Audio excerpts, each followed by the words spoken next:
今日就想同大家分享一下我 IELTS 短時間衝上7分嘅秘密武器。Hello， 大家好，我係 Charles。如果你有 follow 我嘅話咧，你都知道我其實而家咧係喺英國讀緊 master 嘅。咁咧，如果你要去呢啲國家讀 master 嘅話咧，咁你基本上就一定要考 IELTS。今日咧，我就想同大家分享一個好嘅網上 IELTS 平台，咁就係 PrepEdu 啦。For anyone who never heard of it, PrepEdu 咧其實係一個 mock test platform 啦，咁就專門係俾 IELTS 或者 TOEIC 嘅考試嘅。佢哋咧係由一啲頂尖嘅學術團隊啦，同埋啲 technical team 咧打造出嚟嘅一個 online platform 嘅。而且咧佢哋個 test 咧係可以媲美真正嘅 exam 嘅。咁等我一齊嚟試下係咪真噶啦。咁咧一開始咧我就做咗個 speaking test 先啦。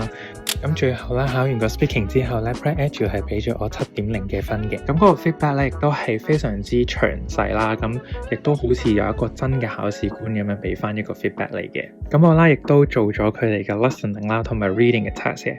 咁我 listening 咧攞咗8.0啦 ，reading 攞咗8.5嘅。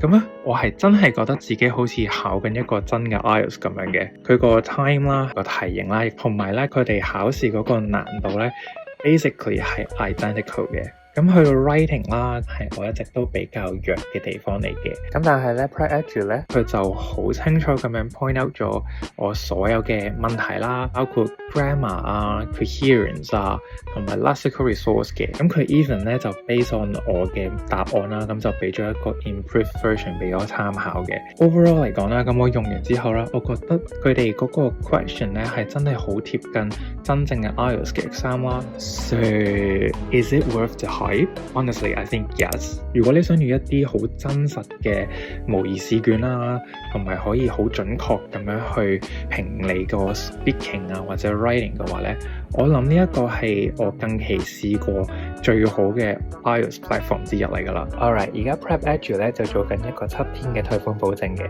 如果你試完發現咧呢個 platform 唔啱你咧，你係可以申請退款嘅。咁就 pretty risk free 啦，咁 feel free to check it out. And if you're aiming for Band 7 or above, good luck. 我哋下條片再見啦，拜拜。